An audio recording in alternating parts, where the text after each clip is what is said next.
vídeo se inicia com o vídeo institucional da Kim Rose, patrocinadora do evento. No início, lê-se: a cultura é um direito. Conheça alguns projetos culturais que incentivamos. E em seguida, imagens de eventos culturais são apresentadas, como apresentações musicais, exposições, venda de artesanatos locais, peças de teatro, apresentações de dança, conversa com escritores e escritoras, shows ao vivo, entre outros. Lê-se: teatro, música, dança, literatura, integração. Lê-se: para nós, além de um direito a ser assegurado, a cultura é um caminho possível para o desenvolvimento. Socorro Acioli, no Sempre um Papo em Paracatu. A roda de conversa, seguida por sessão de autógrafos com a autora, aconteceu no dia 19 de março, quarta-feira, às 19 horas, na Casa Kim Rose, em Paracatu.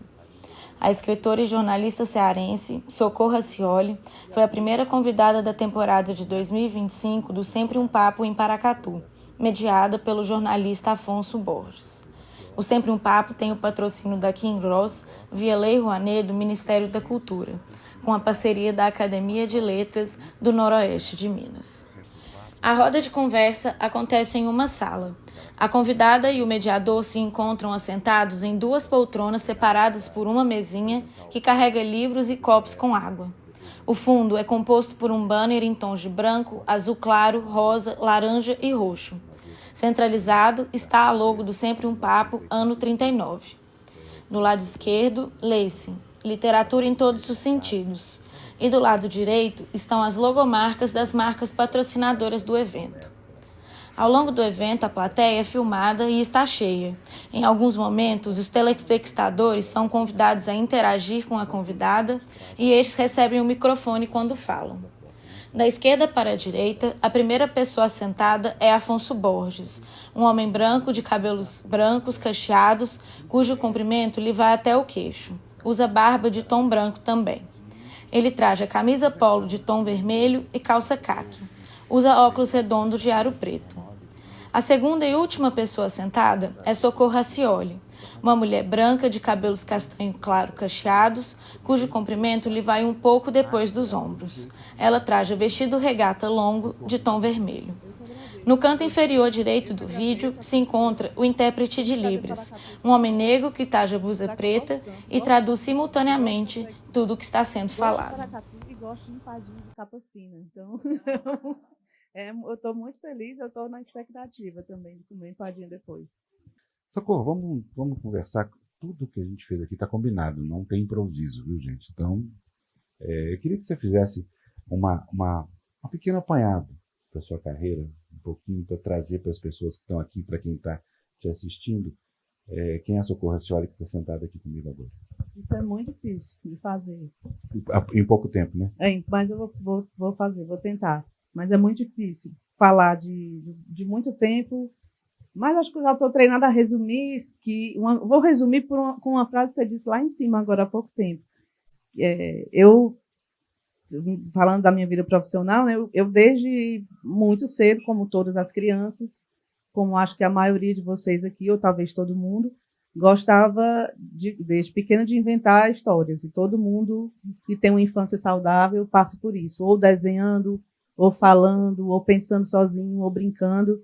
E o que aconteceu foi que eu levei esse prazer de contar histórias para a minha vida e para o meu trabalho. Então, como o Afonso disse lá em cima, o meu trabalho desde pequena é contar histórias. E é desde pequena mesmo, porque aconteceu quando eu tinha 8 anos, um fato que mudou bastante a minha forma de olhar para esse prazer de contar histórias. Eu estudava numa escola muito tradicional, muito católica em Fortaleza, eu era muito boa aluna, era tímida, era muito calada, asmática, completamente diferente de hoje. E ficava muito retraída, muito só, e os meninos, meus colegas, começaram a descobrir que eu era muito besta, e ficavam me pedindo para fazer redação por eles em troca de chocolate. Ou seja, só mudou para empadinha, mas continua sendo fácil. me convencer de alguma coisa oferecendo comida. E eu fiquei fazendo essas redações, eu descobriram que eu estava fazendo essas redações, e eu fui para o diretor da escola por causa disso, né? E ir para a direção da escola é sempre um negócio muito, muito tenso para uma criança. Só que o diretor foi muito sensível e perguntou por que se eu não sabia que aquilo ali era um crime. Eu disse que não sabia. E aí ele leu o artigo do Código Penal, que é crime de falsidade ideológica. Eu tinha feito redação para outra pessoa. Aí eu achei que eu ia ser presa. Eu tinha 8 anos. Eu achei que eu ia ser, porque ele ia me prender. E ele perguntou por que eu fazia essas redações. Eu disse, porque eu gosto, porque eu gosto de escrever. E aí ele me ajudou lá, para resumir bastante, a publicar um livro com uma das minhas histórias, junto com Rosenberg Cariri, que é um cineasta até hoje em atuação, um cineasta cearense, e saiu esse livro Pipoqueiro João. Então, me explicaram o seguinte, olha, a gente vai fazer, sei lá, eram 400 livros, 300 livros, uma coisa assim. Se vender tudo, tanto vai para a gráfica, tanto vai para não sei o quê, e tanto é seu. Sei lá, quantos reais, sei lá qual era a moeda na época, 84. Tanto é seu. Aí eu disse, esse tanto dá para comprar uma bicicleta de cestinha, cizinha assim, que era que eu queria. Aí disseram que dava. Então, na minha cabeça ficou tudo muito claro e muito bem resolvido. Então, o trabalho é esse. Você pensa, escreve uma história, e aí o livro é feito, o livro é vendido, eu recebo uma parte, e com essa parte eu compro o que eu quiser. Então, para mim, ficou claro, é assim que eu vou viver minha vida. Está resolvido, esse vai ser o meu trabalho. E os livros, eu vendi tudo, eu comprei a bicicleta, teve lançamento, matéria no jornal, essas coisas, menina, criança, prodígio, não sei o quê. E eu achava tudo aquilo muito absurdo, muito estranho, porque eu me sentia apenas uma trabalhadora do Brasil. Eu não via esse negócio, esse oba-oba. Não, eu estava trabalhando, fazendo trabalho, escrevendo livro para as pessoas. Eu levava muito a sério desde cedo. E aí me disseram, aí a partir disso, quando perguntaram... Qual foi a história Era o Pipoqueiro João. A história era muito louca, era pior. Essa escola que eu estudava era muito tradicional, então era muito rigoroso, tudo muito rigoroso. A gente não podia usar batom, cabelo, não podia usar fivela, não sei como. E aí tinha um senhor que vendia pipoca na frente, que era esse seu João, e eu adorava ele, um senhorzinho que vinha de longe com esse carrinho, assim, ele vinha de um bairro muito distante com o carrinho, ficava na porta. E aí cismaram que esse senhor que era melhor tirar todos os ambulantes com medo de venda de droga. Parece que um tinha tido realmente alguma coisa e botaram o seu João para correr. Eu fiquei com muita pena. E aí eu fiz uma história para explicar o que tinha acontecido com o Pipoqueiro João, e foi um sequestro. Ele foi sequestrado por bruxas, e tinha todo... Era muita loucura. Eu acho que ali já dava para notar que os meus parafusos não estavam apertados, mas ninguém notou. Mas eu queria publicar de novo um dia. Eu que desenhei, bem mal desenhadinho, assim, bem de desenho de criança, mas é uma história fantasiosa, compatível com uma criança de 8 anos, com traços de certa... Falando de criança, você tem quase 70 livros infantis, né? Não. Conta a história da sua relação com a literatura infantil. Não, eu tenho 18 livros infantis. Não era 25? 25 botou tudo junto. Porque aí teve o Pipoqueiro João, aí disseram que eu não podia ser escritora, que isso não era uma profissão.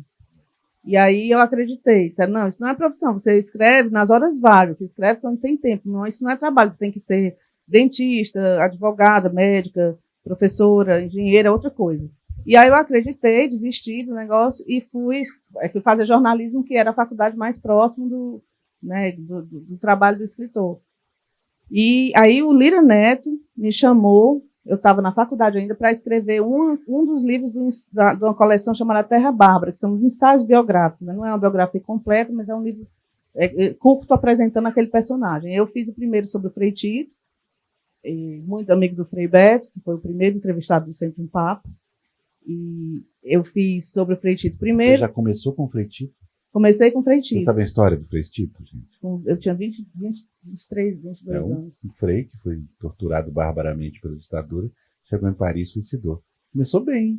Lyon. Ele foi para Paris primeiro, mas a morte foi em Lyon. Não, muito pesado. Eu entrevistei a família toda. E entrevistei os irmãos todos. Tive acesso, por causa do Frei Beto, eu tive acesso tanto à documentação toda que eu quis, como aos dominicanos. Então, eu entrevistei o Frei Xavier Plassat, que é um frade que foi a última pessoa que falou com o Frei Tito, que viu a corda. Ele Encorpou, então ele tinha comprado uma corda, ele viu a corda, então foi super pesado de primeiro para primeiro trabalho, mas foi um trabalho de jornalista, não tinha nada de ficção, né? Era um ensaio biográfico. Depois fiz sobre a Raquel de Queiroz e a editora que publicou esses livros me pediu um livro infantil contando a história do livro como a escola tinha pedido. E aí eu escrevi lá o Bia que Tanto Lia, saiu na época, aí foi muito adotada, lá pois faça outro. Nesse faça outro foram 18 livros infantis com vários temas.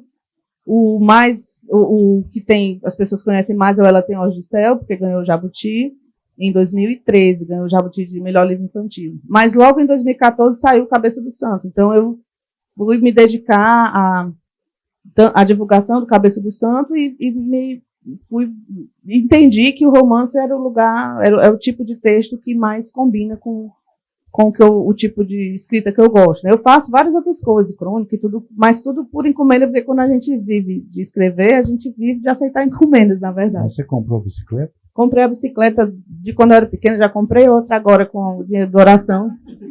Comprei um azul para combinar com a capa do livro. Agora, primeiro dinheiro que eu recebi da oração, primeira prestação de contas, eu comprei uma bicicleta azul, de cestinha. Cestinha? De cestinha, eu ando com bicicleta de cestinha lá no bairro de Fátima, em Fortaleza. Mas é azul, assim, da cor da capa do livro. Bem, gente, eu vou fazer uma pergunta invertida. Vocês conhecem a história do Cabeça de Santo? Eu sempre acho que todo mundo já ouviu, que todo mundo já ouviu 1000 vezes. Querem ouvir de novo? Quem foi que já ouviu? Só para ter uma noção. Então, conta a história da Cabeça de Santo de novo. É. Mas fala a verdade sobre o Gabriel Garcia Marques. Não, porque todo mundo me diz que você não foi lá. Eu falo sempre a verdade, eu tenho provas. Meu Deus, como é que foi? Sim, voltando para esse ponto que tinha me dito que eu não podia ser escritora, que não era profissão, eu desisti, e aí saí nesses livros, e aí em 2006, eu estava perto de fazer 30 anos e tinha feito 30 anos, na verdade, aí tem as crises, né? Aí quando eu fiz 30 anos, assim, bom, eu era criança, queria ser escritora, desisti, estou indo por outros caminhos, fui fazer o mestrado em literatura, estava fazendo outras coisas, trabalhando no terceiro setor, numa ONG muito legal que tem lá no Ceará, fazendo vários, e aí eu pensei nisso de novo, né? Então eu vou deixar, mesmo para lá, né, com os livros dando certo, eu vou deixar para lá, será que quando eu ficar idosa eu não vou me arrepender, vou me odiar por não ter feito o que eu quis? Eu disse, eu vou pedir demissão, e vou tentar fazer um curso de escrita. Isso era 2006, não existia nada de curso de escrita. Só existia o do professor Assis Brasil, no Rio Grande do Sul, eu morava em Fortaleza, ainda moro em Fortaleza, não existia mais nenhum outro. Então eu fui procurar livro, já que não dava para ir para o Rio Grande do Sul fazer o curso. E aí achei um livro escrito Como Contar um Conto, Gabriel Garcia Marques. E eu achei que era um manual de escrita.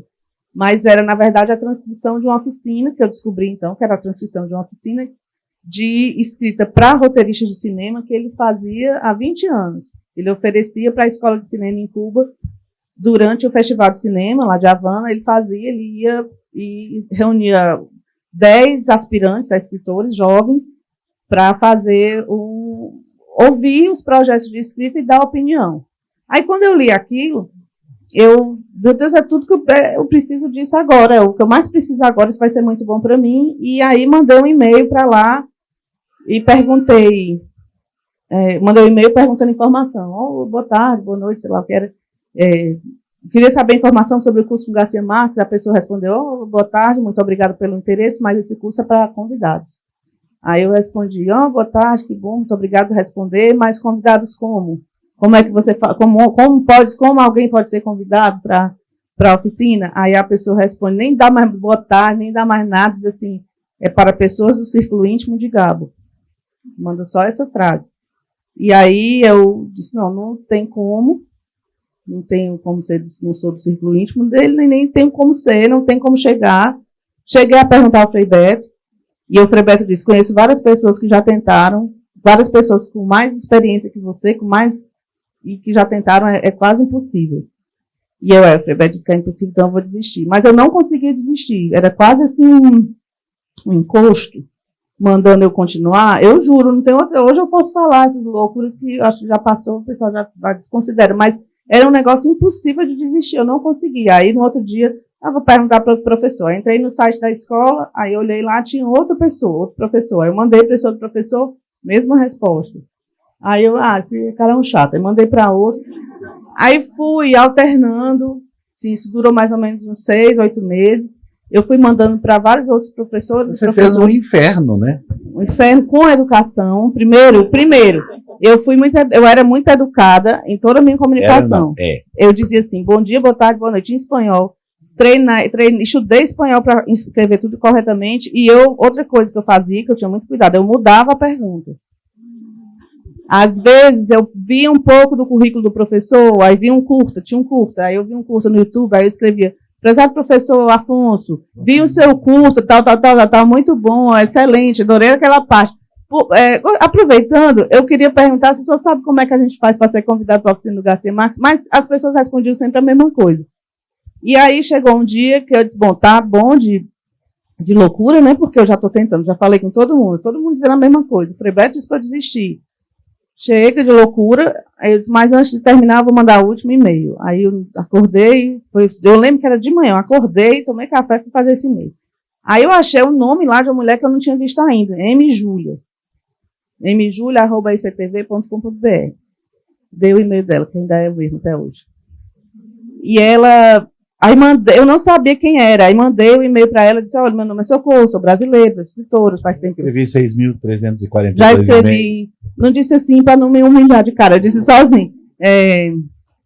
Eu estava muito interessada, estava sonhando que podia dar certo, mas já entendi que não pode dar, que não vai dar certo, que é para convidados, fiz tudo que eu podia fazer, e a vida é assim. Às vezes a gente sonha coisas que não vão se realizar, talvez esses sonhos que ficam pelo caminho, aí comecei, talvez esses sonhos que ficam, que não se realizam, sejam lições, para que a gente aprenda a sonhar o sonho certo, e é isso.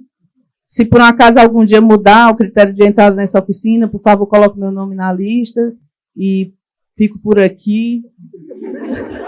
Adeus. Socorro. Quando o pessoal do Fantástico foi fazer a matéria comigo, eu contar, eles sabiam da história, eles disseram, Socorro, a gente quer o material, a gente quer os e-mails. Eu, claro, eu tenho tudo. Aí, quando eu reli o e-mail, eu deixo nada mostrar isso.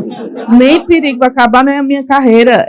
É muito breve. Se você pegar esse e-mail e tirar umas frases, dá para fazer uma música de sofrência. Eu não sei quais são os cantores de sofrência, diz aí, eu posso vender. Mas era muito dramático. Mas eu estava arrasada mesmo, porque eu tinha uma convicção. Eu não consegui desistir e eu tinha uma convicção que eu ia conseguir. Aí, Maria Júlia me responde imediatamente, diz assim, querida Socorro, já estou ciente do seu interesse na oficina. Descobri depois, quando eu cheguei lá, um dos professores me contou, o irmão dela, o irmão dela era professor de montagem lá. Aí ele me contou, os professores e alunos almoçam no refeitório só que os professores ficam numa mesa grande, assim, um pouco reservado. Aí diz que quando eles sentavam para almoçar, aí um dizia assim, hoje fui eu. Ela mandou para mim. Aí comentavam o que é que eu tinha falado, virou piada. Quando eu cheguei, todos me conheciam. O médico da escola, o doutor Máximo, Socorro! Todo mundo me conhecia. Mas, viu, como a educação, foi com a educação, se tivesse sido assim, com muito absurdo, não tinha nada certo. Aí a Maria Júlia disse, olha, já sei do seu interesse, realmente é uma oficina para convidados do Garcia Marques, do Gabo, mas ele já mandou a lista de 2006. Aí eu entrei assim 2 vezes, deu um espaço, aí botou assim, mas a lista, ele mandou só 9 nomes, e o curso tem 10 vagas. Só que eu não posso simplesmente botar o seu nome na lista. Era uma terça-feira. Até quinta-feira você manda para mim, em uma página, só uma página, uma honra de vida, metade o seu currículo e metade, no máximo, um parágrafo, um resumo de uma história que você quer desenvolver na oficina. Eu mando por fax para ele, que ele está no México. Se ele gostar, ele chama, não precisa pagar nada pela oficina. A hospedagem também é na escola, e o governo brasileiro paga passagem no programa de intercâmbio do Ministério da Cultura. O programa de intercâmbio era um programa de formação. Então, eu espero o seu material até quinta. Um abraço, Maria Júlia. Saludos, Maria Júlia. Então, aí eu fiquei muito mais louca, porque eu tinha, então, conseguido abrir a porta que eu queria, ou seja, tinha uma vaga, estava lá a vaga para mim. Agora dependia de mim escrever em um parágrafo, que é a coisa mais difícil do mundo, é resumir uma história, um projeto, e escrever em um parágrafo. O que eu tinha feito, o currículo era o que tinha acontecido com a minha vida, não tinha o que fazer, mas Eu sabia que o que ia chamar a atenção, fazer com que ele me chamasse, não era a história. E aí eu tinha que, de uma terça para a quinta, ter uma história que agradasse o Gabriel Garcia Marques. E aí eu tinha recorte de jornal, eu lembrei de uma história real lá do Ceará, onde acontece de tudo, uma história de um Santo Antônio, que eles mandaram construir, um santo de 33 metros, e houve um erro, motivado por cachaça, e fez com que a cabeça não fosse montada em cima do corpo, ela ficou no chão, é uma cabeça do tamanho assim, metade dessa sala. E a cabeça está lá até hoje, e a história que eu mandei, o resumo, era de um homem que estava, um andarilho, que entrava na cabeça achando que era uma gruta, e descobria que ele estava ouvindo as orações que as mulheres fazem para Santo Antônio. Aí esse resumo eu tenho, eu até mostrei, o pessoal queria, esse resumo tá ok, os e-mails eu não posso mostrar. E aí, quando deu um tempo, acho que menos de um mês, ela me respondeu dizendo que ele tinha gostado da história, tinha me selecionado e que eu estava na oficina. Aí eu enlouqueci, aí ela mandou o e-mail com o nome de todos os participantes, dos 10, aí eu fui pesquisar todo mundo, aí eu mandava e-mails, bom dia, pessoal, hein? Tudo bem, eu sou Socorro, eu sou brasileira. Aí só uma me respondia, a colombiana Ana Maria, olá, Socorro, que bom que vamos nos encontrar. Aí dava um tempo, pessoal, faltam só 15 dias, eu estou muito animada, e vou te dizer que vocês querem alguma coisa do Brasil? Aqui em Fortaleza tem rapadura, caju, castanha. Ninguém dava o menor cabimento para mim, não dava a menor bola. Aí um ou outro, acho que só a Ana Maria, a colombiana, a gente ficou muito amiga depois. Quando eu cheguei lá, realmente as pessoas já conheciam ele, eram pessoas que já se relacionavam com ele. Essa Ana Maria era muito amiga da filha da Maruja Pachon, que foi sequestrada no notícia de um sequestro. O Juan Pablo era muito filho da melhor amiga da Mercedes, então eles já conviviam, já tinha. Eu é que estava daquele jeito, num estado alucinado de felicidade. Então, estava todo mundo agindo normalmente. Estava todo mundo normal, ia todo mundo fazer apenas um curso. E eu estava tendo, eu sabia que era um grande momento para a minha vida. Eu sabia que ali estava. Sei lá, não sabia o que ia acontecer depois, mas eu sabia que ali ia ser uma coisa inesquecível, todos os minutos. Aí quando eu já me encontrei depois com o pessoal, aí eu fico, a comida era muito boa. Eles, não, a comida era horrível, a comida do refeitório, eu adorava. Eu tenho uma lembrança muito feliz. E chegamos na aula, ninguém tinha mandado resumo, porque só o meu caso aqui foi assim, todo mundo era convidado. Então chegou lá no primeiro dia de aula, ele disse, bom dia, a gente recebeu ele lá embaixo, eu não acreditava, a Ana Maria me beliscava, tem uma foto dela me beliscando. E a gente recebeu, aí chegou na aula, aí ele disse, bom dia, tinha um professor assistente, né, o Fernando Leão de Aranô, ele disse, eu estou aqui para ouvir vocês que vão trabalhar. Aí era assim, como está aqui, né, no fim fomos 9 mesmo, teve uma pessoa que não pôde ir. Aí ele disse, você começa. Aí começou o Christian, que é um espanhol. Aí ele disse, minha história é sobre um homem que caminha pela noite e não sei o que, sobe dessa escada, é perseguido. Aí ele disse, eu não estou entendendo nada, está confuso, não sei para onde é que esse homem vai, eu acho que você precisa entender melhor o seu personagem. Pensa mais um pouco, amanhã você traz outra história. Próximo, aí passou para o próximo. Aí ele não gostava de nenhuma história. Ele não gostou da história de ninguém, porque ele achava que estava faltando alguma coisa. E aí eu achei que eu só ia falar no segundo dia, porque eu achei que ia ser, sei lá, metade no primeiro dia, metade no segundo. Quando eu vi, estava chegando a minha vez. E aí, qual foi a minha preocupação? Real, eu estou falando sério, seríssimo. Era a vergonha que eu ia passar, porque eu tinha certeza que ele ia me expulsar. Quando chegasse em mim, ele ia perguntar. Primeiro, porque eu não sou do cinema. Todo mundo era do audiovisual lá. Todo mundo de TV já tinha feito novela, já tinha feito filme. Eu não tinha nada a ver com audiovisual. E era assim, não era hispanohablante, nativa. Tu já estava com espanhol bom e tudo, mas não era nativo do espanhol. Quando chegou a minha vez, ele já estava meio deitado assim, na cadeira, bem de saco cheio. E ele já estava com primeiros sinais de demência senil também. E estava cansado e tudo. E aí, quando chegou a minha vez, os 3 antes de mim, eu nem ouvi direito o que eles falaram, porque eu estava pensando o que é que eu ia inventar em Fortaleza para justificar a minha expulsão.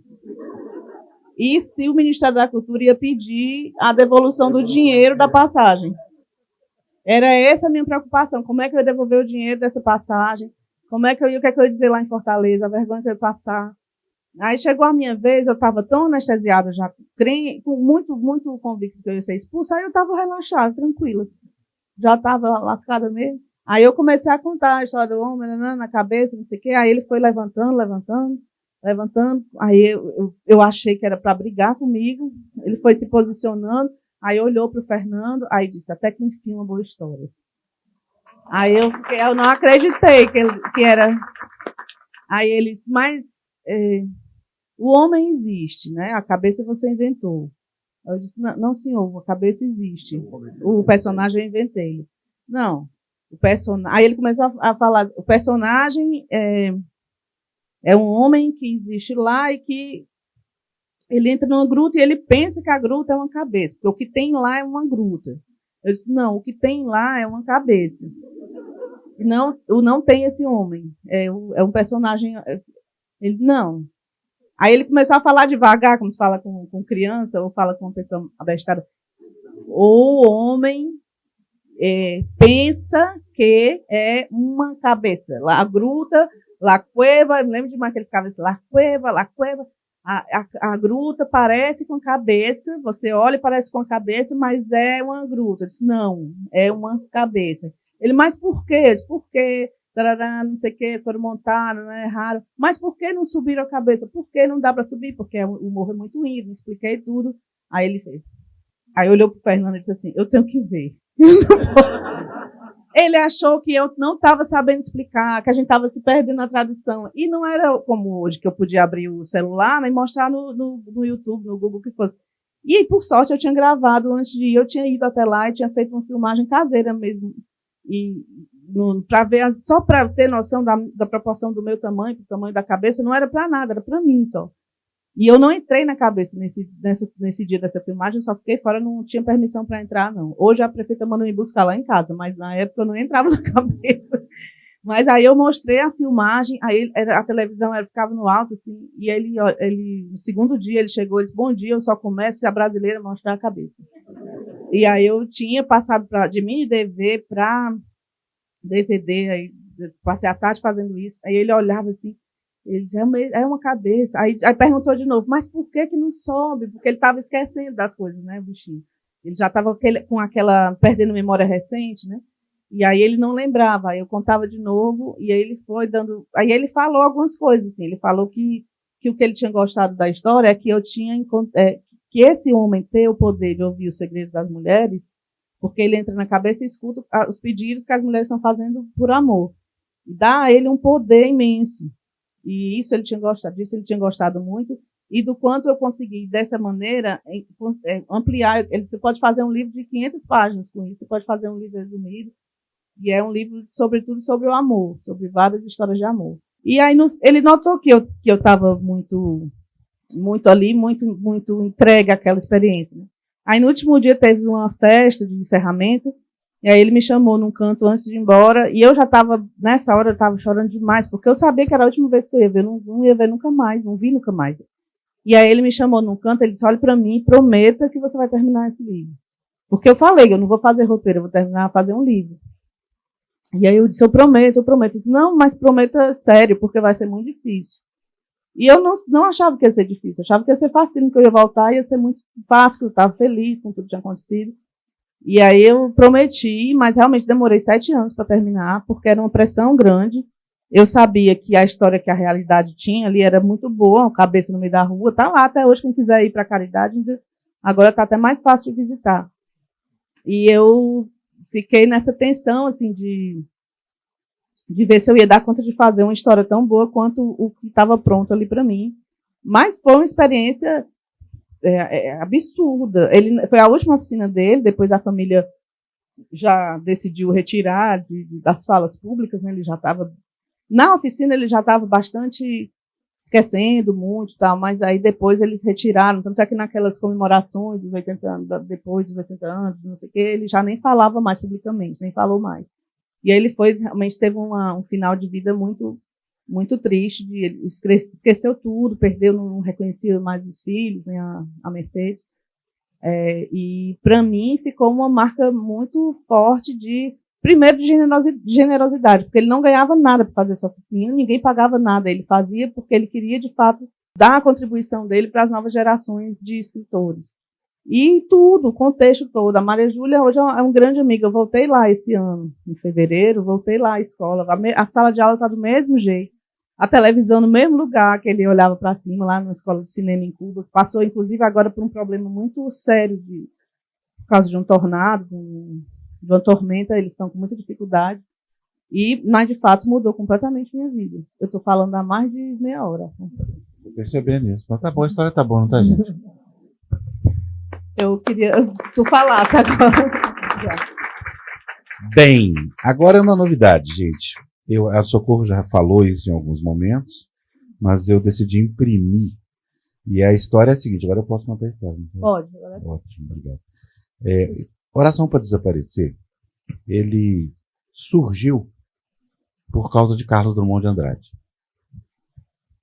Tá certo? Certo. A história é a seguinte.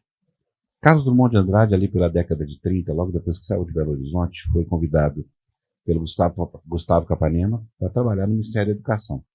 Todo mundo sabe disso. Ele foi junto com uma geração de mineiros de Belo Horizonte, né? Afrânio de Melo Franco, Pedro Nava, Guimarães Rosa, não foi por causa dele, mas foi iniciar o trabalho do Itamaraty, né? Tudo ali. Foi realmente uma geração de mineiros que saiu dali e foi formar a mentalidade do início do século XX, né? Principalmente pela fundação do IPHAN. Né? O IPHAN é um marco na história brasileira, não ainda tão valorizado, mas certamente Paracatu está aqui desse jeito, porque em 32, na fundação do IPHAN, a primeira regra da fundação do IPHAN é o século XIX está todo tombado, mito, o século XVIII está todo tombado, e o XIX fica ali a avaliação.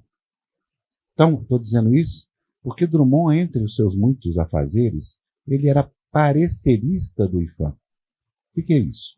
É a pessoa que pegava um monumento tombado, caído ou não, destruído ou não, pode até se transportar para os dias de hoje, e fazia um parecer sobre qual a situação daquele parecer.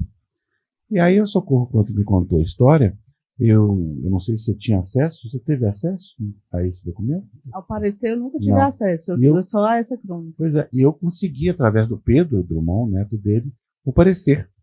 Agora o resto da história você conta. Foi essa aqui, o que a gente tem aqui é a crônica. Eu acho que ela foi retirada do parecer. A crônica foi retirada do parecer.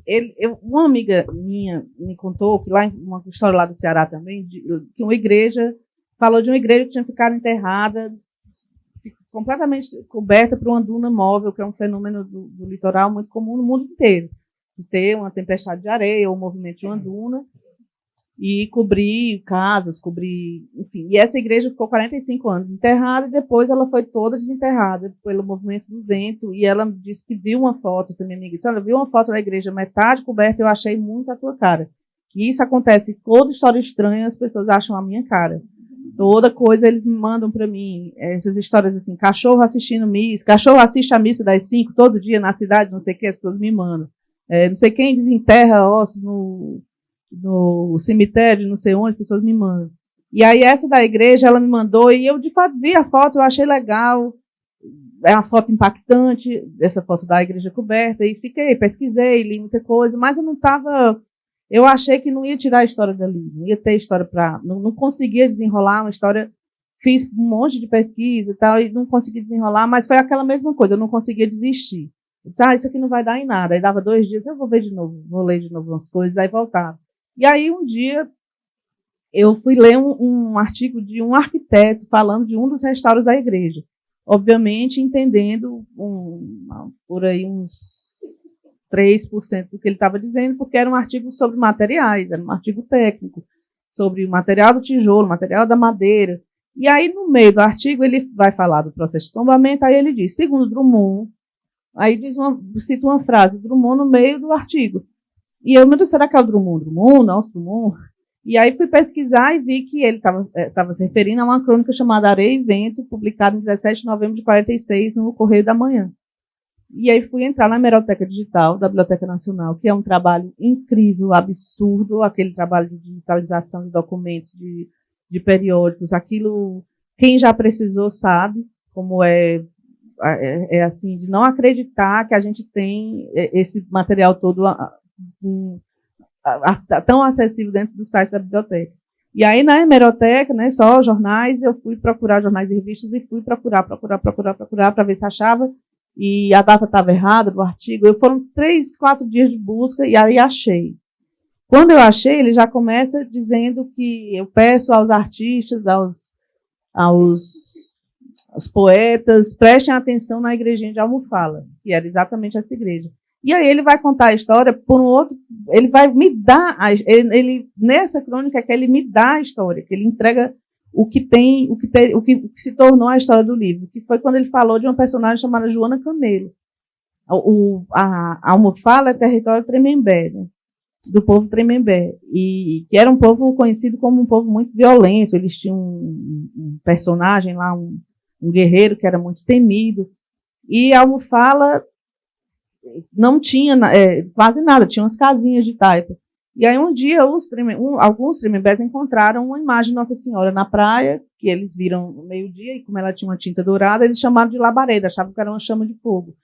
E os padres seculares pediram a estátua, disseram que fariam uma igreja, eles começaram a adorar essa labareda, como se fosse um encantado, e fizeram um acordo com os tremembés, os padres seculares. Vocês dão a imagem para a gente constrói uma igreja juntos, vamos nos dar as mãos, e essa igreja será nossa. E eles acreditaram. A madeira veio toda da Bahia, trazida por escravizados. Os tremembés iam até o mar, pegavam um búzio, misturavam o búzio esfarelado a cal, para que a igreja tivesse o espírito do mar. Então era uma promessa muito bonita de paz que não se cumpriu.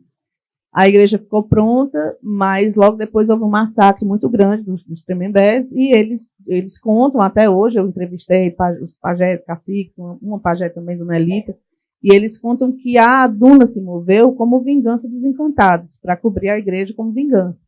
E aí é essa história que o Drummond conta, porque quando a duna começa a cobrir a igreja, vem o bispo, Padre Antônio Tomás, para rezar a última missa do lado de fora da igreja, que é justa a foto que eu tinha visto, e diz que ninguém entra mais, porque a igreja está condenada, pode cair, enfim, pode matar alguém, poderia machucar alguém, ninguém entra mais, e que ele iria levar todas as imagens para a fortaleza, inclusive a labareda, que é a Nossa Senhora da Conceição. E aí os tremembés começaram a se revoltar, porque não podiam tirar a labareda de lá, levaram o sino, até hoje não devolveram, inclusive o sino que está na igreja hoje ainda é uma réplica, o original está lá para onde o Padre Antônio Tomás levou tudo, lá para a casa dele. Levou para a casa dele, na verdade. E uma moça chamada Joana Camelo tirou o tamanco da cabeça e jogou na cabeça do Padre Antônio Tomás, para tentar recuperar a santa, né? E aí, quando eu li que ela fez isso, eu disse, agora eu tenho uma personagem, agora eu vou ter uma história. E ele faz um pedido tão, assim, emocionado, que alguém preste atenção nessa igreja, em 1946, que eu fui atender em 2023, né, que eu terminei o livro. Então, só existe por ele. Se não fosse por essa crônica, eu tinha desistido. A dona está mancada. O canal está mancado. Eu achei muito legal a mulher jogar um tamanco na cabeça do padre para salvar a santa. A Joana Camelo, não consegui registro dela, procurei muito registro dela, mas aí o tempo passou, depois que o livro saiu, eu vendi os direitos para o cinema, para uma mineira, para a Jane Maia, e ela escolheu a Alice Carvalho para fazer o papel da Joana Camelo. E a gente foi agora recente a Almofala, a Alice, a Diane, que é a diretora do filme, a Nara Normandi, que é a roteirista, e a gente entrou na igreja. Quando eu vi a Alice lá dentro da igreja, a Alice é totalmente essa personagem, é totalmente o temperamento da Alice, aquela força dela, mas a descrição física.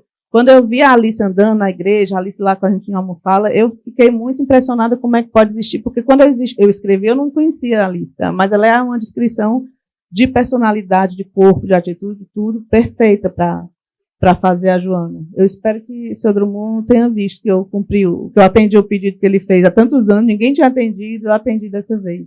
E é um livro que me trouxe muitas alegrias, além da bicicleta, é um livro que trouxe muitas felicidades. Assim, foi uma virada, uma mudança muito grande para mim, de trabalho, de carreira. Eu acho que eu tinha muito medo, porque como é que ia ser um livro em relação à Cabeça do Santo, o que é que eu ia conseguir fazer depois de ter feito um primeiro romance.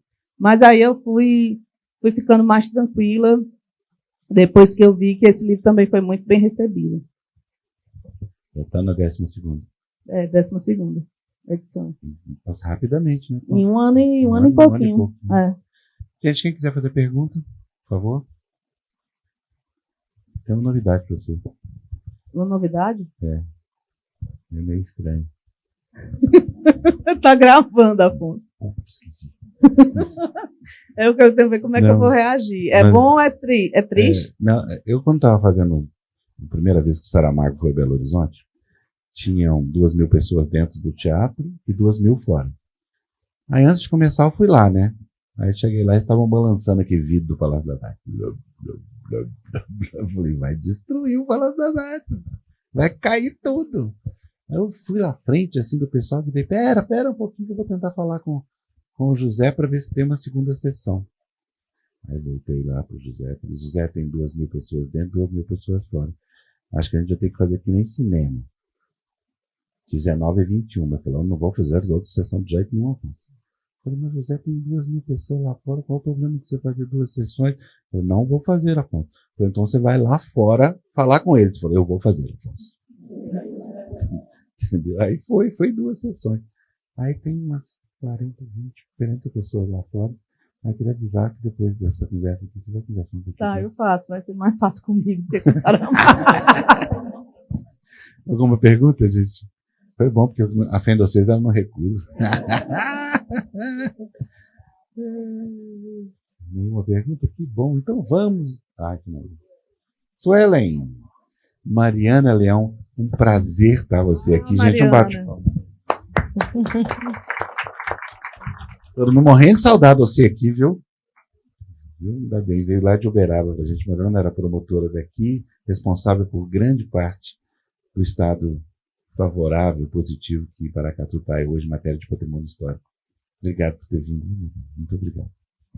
Socorro. As 3 histórias das quais você falou aqui hoje, desde o seu primeiro livrinho lá sobre o pipoqueiro João, até o seu último livro, você se inspirou em algo que você viu, viveu, passou por você, né? E você falou que as pessoas te mandam coisas, acho que na tentativa de te inspirar também. Então, sobre esse processo criativo, você está sempre numa busca? Eu fico pensando, a gente às vezes deixa passar tanta coisa interessante, né, ao nosso redor, que teria um potencial para emocionar, para boas histórias. Você está sempre numa busca, as coisas caem no seu colo, você se vê com uma missão pensando no próximo livro enquanto você está acabando esse. Como é que é esse processo de usar essas curiosidades, essas singularidades da nossa humanidade para transformar em histórias como você faz com tanto talento? Sueli, eu sempre quis escrever sobre as coisas que eu estava vendo, né? Não sobre mim, nem eu estou muito na contramão do meu tempo, porque eu acho que o momento agora é da autoficção, a maioria dos trabalhos que estão sendo publicados são. E eu não escrevo, obviamente, como sou eu que escrevo, as coisas que estão escritas passam por mim, então, sei lá, escapam uma coisa ou outra. Mas eu gosto de observar as pessoas e os lugares e de descobrir. Por isso que eu viajo com o maior prazer. Parte do meu trabalho é viajar. E eu viajo com o maior prazer, porque a viagem me proporciona encontrar pessoas, conhecer lugares, e eu estou sempre esperando qual vai ser a próxima coisa que vai me emocionar. Me contam muita coisa, mas eu primeiro preciso me emocionar e sentir essa coisa de não poder não tirar o assunto da cabeça.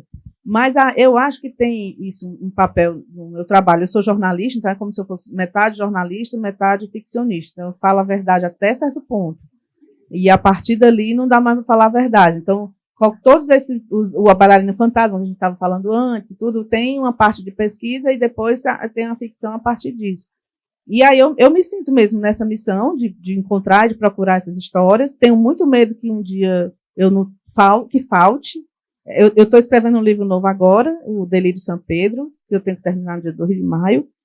Com fé em Deus eu vou terminar.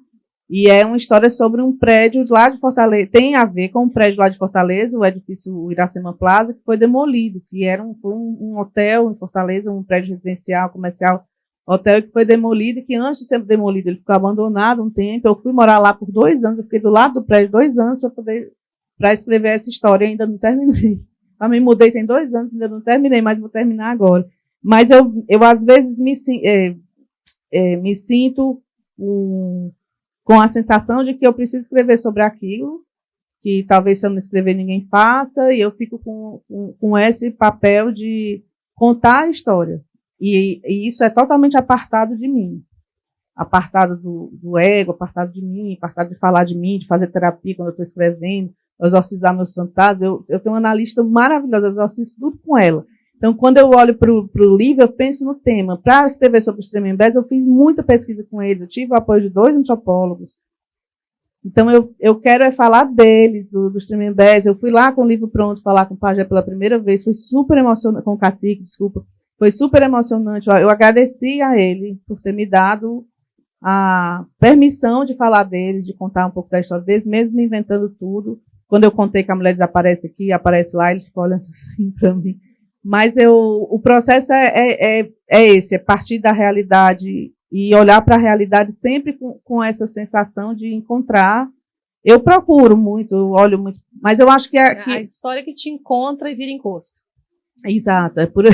Acho que é uma boa definição. Eu tenho temas que ficam me sondando, mas eu não tenho muito tema, porque como eu fico muito tempo escrevendo, eu não tenho um monte de coisa na cabeça, um monte de história para contar, tanto é que eu tenho muita dificuldade quando me pedem um conto para uma coletânea, uma coisa muito difícil, porque eu gosto de ter, quando eu começo a escrever, é um mergulho tão grande com fontes, com informações, com entrevistas, adoro ter a desculpa de que estou escrevendo um livro para fazer entrevista, para ir conhecendo as pessoas e conhecendo os lugares. Então, eu nem tenho muito tema. O próximo, inclusive, eu não tenho. Depois do Delírio São Pedro, eu não sei o que é que vai ser. Não sei, estou precisando, não sei. Agora dá até medo.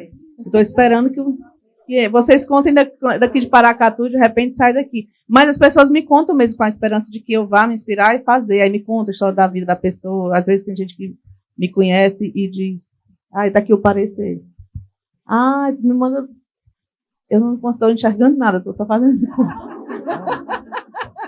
Peguei o Pedro Drummond, que mandou de novo aqui, para mim agora enquanto a gente estava, aspectos históricos e estados da conservação da igreja de Almofala, Ceará. E ele começa, tá? O parecer inteiro dele aqui, escrito em 1946. A crônica de 46, o parecer junto. Isso, exato. Essas fotos aqui que o Afonso está mostrando, que vocês não estão vendo, são fotos da igreja já bem destruída. Depois que a areia saiu, e o que sobrou, né? Não sobraram todas as paredes, o teto caiu, mas muita coisa da igreja hoje ainda é original. Essa é a foto que motivou, que começou o livro. A Joana Camelo está nessa foto, eu só não sei quem é. Eu identifiquei o... Dá para ver o bispo, por causa da roupa, ele tá, mas ela eu não sei quem é, mas ela está na foto. Tem muitas fotos da igreja. Tem. Desculpei. Agora ele... Eu já foi. Próxima pergunta. Boa noite. No Oração para Desaparecer, eu vi que tem muito uma questão de uma invisibilidade que é simbólica, mas que também é real, né? Da falta de pertencimento, da falta de identificação, da busca por uma identidade. E aí eu queria saber a sua opinião sobre até que ponto a gente é responsável por enxergar os outros e o que fazer em relação às pessoas que efetivamente decidem desaparecer. Foi pesado. Não, mas você me lembrou uma coisa. O livro começa com a pesquisa começa, a ideia de escrever, começar a escrever, começa com um tema, mas ela vai se desdobrando em muitas outras coisas. Quando eu comecei a ver, ler sobre a igreja, ler sobre esse aspecto simbólico da igreja ser retrato da nossa formação enquanto nação, enquanto povo, essas 3 raças e essa guerra constante, e eu fui pensando muito nisso, e isso se misturou com um período nebuloso, recente do Brasil, né, pandemia e o período conturbado que a gente viveu, e um período em que a gente se dissolveu um pouco como brasileiro, para mim, pelo menos as pessoas perto de mim, eu acho que a gente foi perdendo eu como estou ligada ao campo da cultura, e meus amigos todos, a maioria, a gente começou a ver as coisas se acabando, se desfazendo, o Ministério da Cultura se desfez, então ninguém tinha mais trabalho, ninguém fazia mais nada, e aquilo que era tão importante para a gente, tão valoroso, que é a cultura brasileira, a música brasileira, tudo que nos representa, a gente foi sentindo se acabar. E para mim ficou muito aquela pergunta: o que é ser brasileiro então, se a gente perder isso? O que é ser brasileiro então, se a gente está dividido? Se é um país agora partido ao meio? O que é ser brasileiro então, se metade dos brasileiros, ou mais da metade, enxerga o Brasil dessa maneira.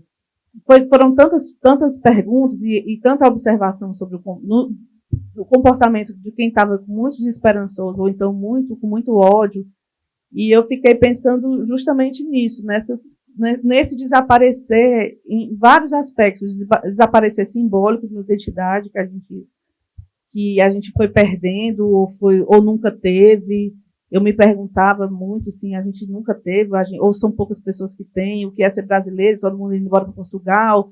Essa coisa do esquecimento me influenciou muito também um sociólogo, Roberto Gambini, que estudou Jung, e ele estudou os Yanomami, e escreveu uma tese, ganhou um prêmio, e aí ele fala uma coisa, em resumo, assim, que os problemas do Brasil, para ele, são explicados com uma metáfora, que é como se um sujeito, uma pessoa, fosse para um processo terapêutico. E ao chegar na terapia, ele fosse uma pessoa que não quer ser filho da mãe que tem, nem filho do pai que tem. Quer ser filho de uma outra pessoa. Não aceita a própria maternidade, não aceita a própria paternidade, não aceita a sua origem. Aí, quando ele ficou falando nisso, eu fiquei pensando, porque ele fala tudo que se perdeu em relação aos povos originários, tudo que a gente nunca mais vai conseguir ter de informação, sobre as línguas faladas, sobre as músicas cantadas. A gente tem muito pouco sobre tudo isso. Aí eu fiquei pensando, então nós somos uma nação com amnésia coletiva, a gente tem um passado apagado, a gente não vai recuperar esse passado, e a gente precisa viver a partir disso sem saber direito quem é que nós somos. Isso mexeu muito com tudo que eu fui fazendo depois com o livro, essa pergunta perturbadora. E aí a segunda parte da tua pergunta, não sei em que sentido você queria falar de quem desaparece, porque é... É que a sensação que eu tinha, assim, ela queria desaparecer, né? Sim. Mas, ao mesmo tempo, parece que ela estava em dúvida, assim, que ela tinha também uma ligação, ela quer desaparecer, mas ela também quer lembrar. E eu fico pensando, às vezes, o quanto que isso é nossa responsabilidade. Se a gente tem uma responsabilidade de resgatar essas pessoas que estão nesse processo, assim, perdendo mesmo, ou se a gente tem que respeitar essa escolha que foi feita e deixar essas pessoas abandonarem o passado, abandonarem as histórias. No caso dela, coitada, ela foi Forçada. Ela foi forçada a esquecer e depois ela quis, de fato, quando ela decidiu, vou esquecer mesmo, ela acabou tendo que lembrar, né? Mas eu fiquei lendo muito sobre desaparecimento na época e vários tipos de desaparecimento, né? Você desaparece de várias maneiras. E eu fiquei lendo sobre esse desaparecimento voluntário, histórias de desaparecimento, pessoas que nunca mais foram encontradas, mas não encontraram o corpo, encontraram, não sei. E pessoas que desaparecem, sumidouro de aeroporto. Eu fiquei muito obcecada com essa história do desaparecimento. Mas isso que você está falando do enxergar o outro, que é o que eu acho que é mais importante, não sei se eu vou responder o que você está perguntando, mas ficou muito claro para mim, nesse período da escrita do livro, a nossa necessidade de enxergar de novo, de voltar a enxergar as outras pessoas. Tem muitos reflexos disso acontecendo. E ela tenta o tempo inteiro, simbolicamente, quando ela sonha, né? Eu estou dando spoiler do livro, mas quando ela sonha, ela fica vendo pessoas que ela não sabe quem são, ela não consegue ter uma névoa e ela fica tentando lembrar dessas pessoas. Eu não estou respondendo a tua pergunta, não, eu estou tentando dar um jeito. Mas eu pensei demais nessa condenação. O esquecimento, às vezes, é uma condenação e, às vezes, é uma felicidade, uma bênção. E é um assunto muito demorado, assim, muito profundo para a gente falar, de lembrar e esquecer, o que é que a gente consegue lembrar, o que a gente consegue esquecer. Mas eu penso muito coletivamente, o que é que a gente está esquecendo sobre o Brasil. Respondi, não, eu sei, é só... Posso complementar? Pode, claro. Em relação aos bens culturais, aos bens históricos, né? Como que a gente avalia essa decisão? Do que deve ser preservado? Do que a sociedade pode decidir que é importante ou não para elas? Aqui em Paracatu tem uma igreja do São Sebastião do Pouso Alegre que, em termos periciais, já foi questionado a validade da preservação dessa igreja, uma coisa que é um pouco polêmica. Enquanto parte das pessoas entendem que ela deve ser preservada, outra parte deseja que ela seja demolida. Você tem alguma opinião sobre esses critérios para a proteção desses bens? Tecnicamente não, mas eu acho uma tristeza. Eu acho uma tristeza que alguém queira demolir. Se existe a possibilidade de preservar, né? Esse tema do livro novo, São Pedro, o prédio estava condenado, de fato, E se tentou muito, e foram muitos anos de discussão se deveria ser demolido ou não. E eu estava sempre na frente, se defendendo que se tentasse um restauro. No caso, como demorou muito, era um prédio muito grande, e o combinado lá com a família e o poder público foi a demolição, mas foi uma coisa de doer demais ver aquilo. Eu acompanhei a demolição, eu entrei na demolição, e dói demais. Eu acho que quando se pode preservar, eu não entendo por que demolir. Eu não consigo entender uma justificativa para demolir um prédio histórico que conta um pouco do lugar. Fortaleza é uma cidade que tem pouca coisa preservada. Eu fui a Oeiras, no Piauí, e tem muita coisa preservada em Oeiras. Eu fiquei muito impressionada em comparação com Fortaleza, por exemplo. E dá uma pena ver as coisas se acabando e a gente não poder mostrar para o que a história dessa cidade conta, né? A partir dos prédios. Não sei a história dessa igreja aqui, mas acho uma pena que se tem condição de recuperar, que alguém queira demolir. Não sei se alguém que está aqui quer demolir, mas eu espero que não. Ou que mude de ideia. Mais alguma pergunta, gente? Ali à esquerda, por favor. Boa noite, como é que você chama? Renata, boa noite. Você falou aí agora, né, eu não sabia que o seu livro seria adaptado para virar um filme. Então, você participou, você teve a oportunidade de escolher, né, de alguma forma, estar ali em contato. E aí eu queria saber se você assistiu a série da Netflix, 100 Anos de Solidão, e o que você pensa, né, sobre o fato de não ter sido o Gabriel que autorizou. Ele negou a vida inteira, né, a qualquer tipo de adaptação da obra dele. E como que você vê isso? Renata, eu não assisti, eu não tive coragem. Eu não tive coragem, porque na sala de aula, como todo mundo era do audiovisual, esse assunto das adaptações foi falado, né? Então, quando se falou de adaptar o Senhor de Solidão, ele disse na minha frente, na nossa frente lá, que ele não queria nunca, que ele já tinha pedido, já tinha oferecido muito dinheiro, ele nunca autorizou, porque ele achava impossível de adaptar, ele não queria que fosse adaptado. Que aquela história nasceu para ser literatura, para ser palavra, ele não queria.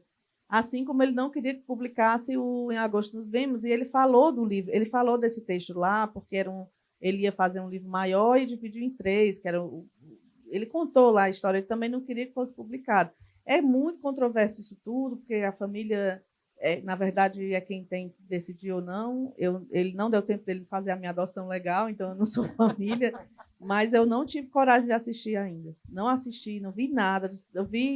Tudo que eu vi foi coisa que apareceu no Instagram, não tive coragem. Eu vou assistir, porque eu ter coragem ou não vai mudar nada, a série vai continuar lá, não vão tirar do ar porque eu estou magoada, mas eu confesso que eu tive essa sensação também também de medo, porque é um livro que eu gosto muito, não é o meu preferido dele, o meu preferido é o do Amor e Outros Demônios, mas eu tive medo, mas ainda não assisti. Eu assisti, ele vai ficar muito bravo.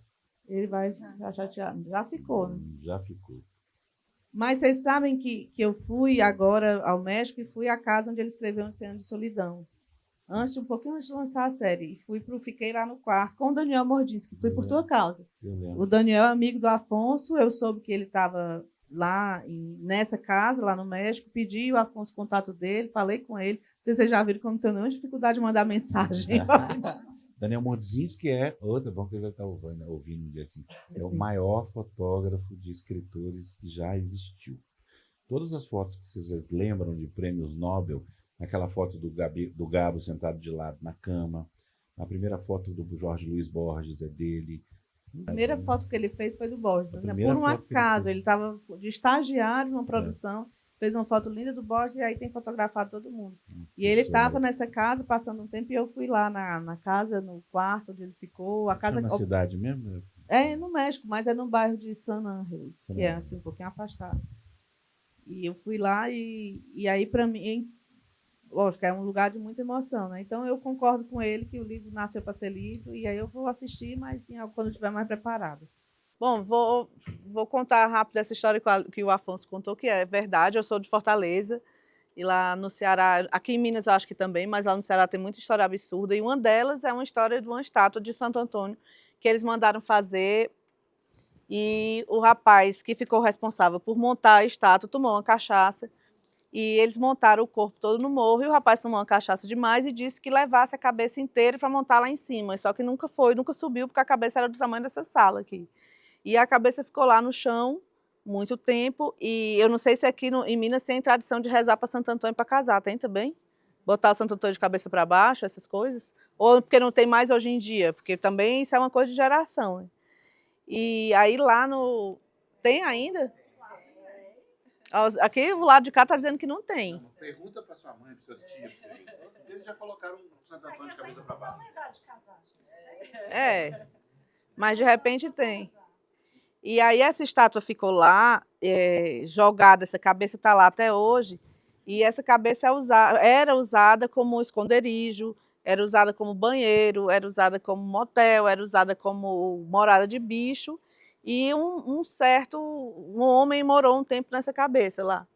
E aí, essa história que o Afonso está me lembrando, foi um livro que eu escrevi que conta a história desse homem que entra na cabeça do Santo Antônio e começa a ouvir as vozes das mulheres pedindo casamento. Então, imagino que um de vocês aqui, qualquer um, tu aqui que está na minha frente, imagina se eu tivesse, de repente, o poder de saber os segredos de amor de todas as meninas da tua escola. Tudo, tudo, de quem gosta, quem não sei o quê, tudo. Imagina se eu tivesse esse poder, o que é que tu ia fazer? Guardar para ti, contar para os outros ou ganhar dinheiro? Que talvez ganhar dinheiro. O cara resolveu ganhar dinheiro, mas imagina se tu fica sabendo, assim, de repente, de todo mundo que está aqui na sala. E aí eu escrevi um livro contando essa história desse personagem, e o livro foi publicado, e aconteceu uma coisa que eu nunca imaginei, aí é uma outra história que eu não contei aqui, quando a gente estava aqui, que esse livro foi lançado, foi vendido para vários lugares, e um dia eu recebi um telefonema de uma professora de uma faculdade de Direito em Vitória, no Espírito Santo.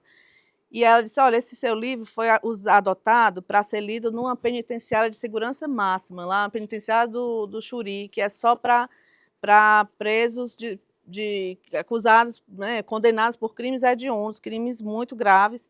E o seu livro foi adotado lá, eles não liam, quase não leem os livros que a gente indica, mas esse seu livro, 60 internos, que é como eles chamam as pessoas que estão em reclusão, eles foram passando um para o outro, 60 internos leram um livro e eles estão lhe chamando para ir lá. E eu quero saber se você topa ir.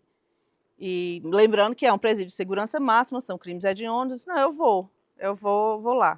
E aí fui para Vitória, cheguei lá, presídio é um negócio muito estranho, né? É no alto de uma colina, a gente tem que entrar, passa pela revista de metais, aquela coisa toda, muito... E quando eu entrei, tinham lá os 60 rapazes. Eles estão presos lá, eu não sei os crimes deles, né? Mas um deles falou que estava lá por duplo homicídio, ou seja, são pessoas que cometeram crimes gravíssimos e que estão presos, são rapazes, a maioria bem jovens, mas eles gostaram de ler esse livro. Aí um deles pediu para... Eu falei, primeiro fiz uma palestra, contei como é que foi a escrita do livro e tal. E aí um deles pediu para falar. Aí o nome dele é Gerson.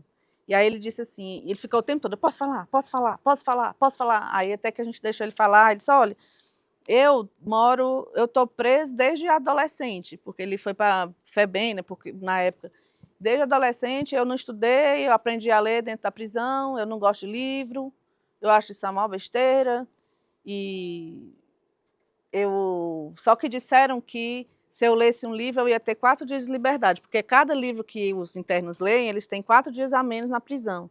Então, podem ler até 12 livros por ano. Então, são 48 dias. Para quem fica anos e anos preso, 4 dias é muita coisa, né? 4 dias de liberdade.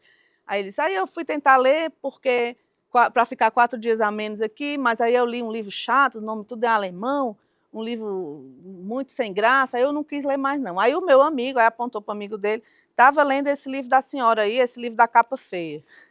Aí ele disse assim, foi a senhora que fez essa capa? Eu disse, não tem nada a ver com isso.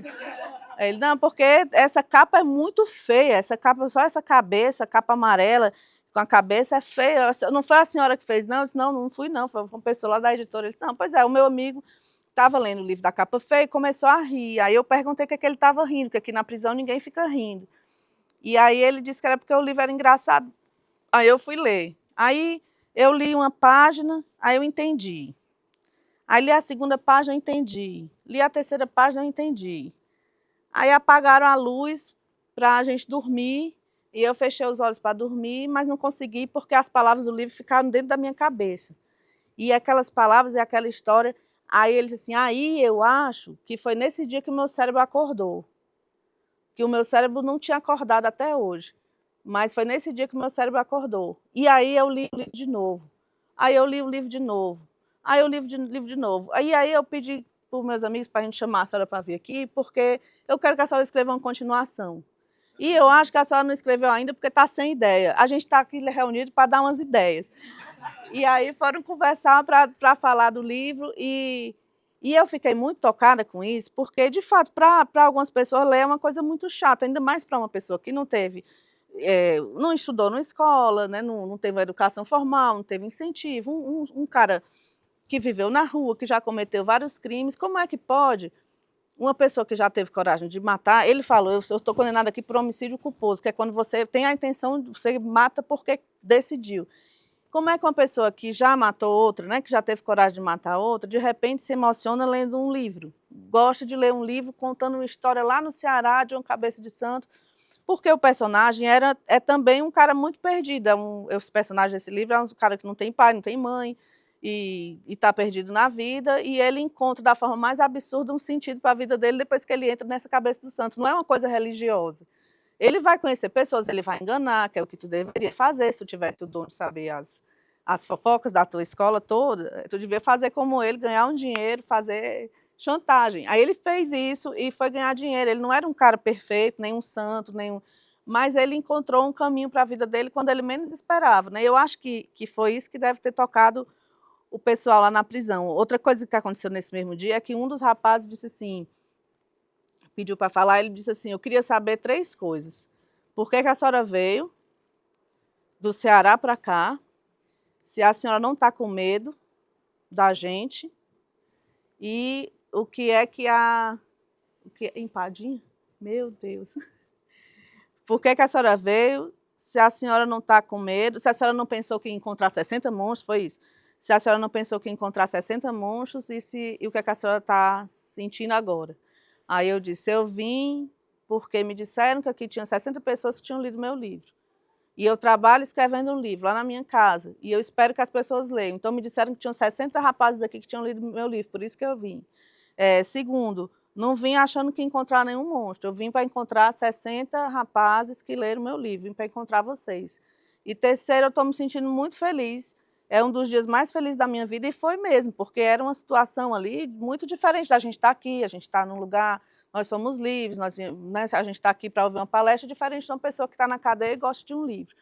E aí teve um rapaz que disse assim, o terceiro falou assim, eu quero saber se quando terminar a senhora pode apertar minha mão. Eu disse, posso apertar a sua mão. Ele disse, é porque eu vou sair daqui a 6 meses, e a senhora falou que esse livro vai virar filme. E aí eu quero levar para o meu filho para o cinema e eu quero dizer para ele que eu apertei a mão da mulher que inventou essa história doida de uma cabeça no meio da rua. Aí eu fui falar com eles todos e assim, foi uma lição muito importante para mim, porque eu escrevo desde pequena e quando eu era criança, que eu queria ser escritora, me diziam que isso não era uma profissão, que isso não era trabalho, que trabalho é ser médico, é ser jogador de futebol, é ser dentista, é ser advogado. Me disseram que não existia isso, essa profissão da pessoa escrever história, né? E que era uma coisa inútil. Contar a história não servia para nada, escrever livro não servia para nada. E aí, nesse dia, assim, consegui conquistar a atenção de uma pessoa, de um contexto desse, como no contexto do presídio, eu me senti muito feliz, assim, me senti útil, mesmo contando uma história toda doida, porque esse livro é uma loucura, e é um livro engraçado, realmente, mas tem muita coisa sobre a realidade das cidades pequenas, das cidades do sertão. E a minha profissão é essa, é ouvir as histórias e escrever livro e ver o que é que vai acontecer, né? Quem são as pessoas que vão encontrar o livro, gostar do livro e ler. Bom, agradeço aqui agora. Obrigada, pessoal.